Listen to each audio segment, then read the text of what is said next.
కోట్ల మందికి దారి చూపించిన అతనికన్నా గురువెవరు?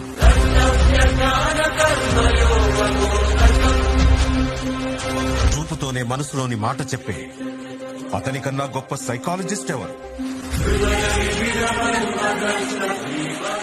ధర్మం కోసం యుద్ధం చేయమని చెప్పిన అతన్ని మించిన వీరుడెవరు?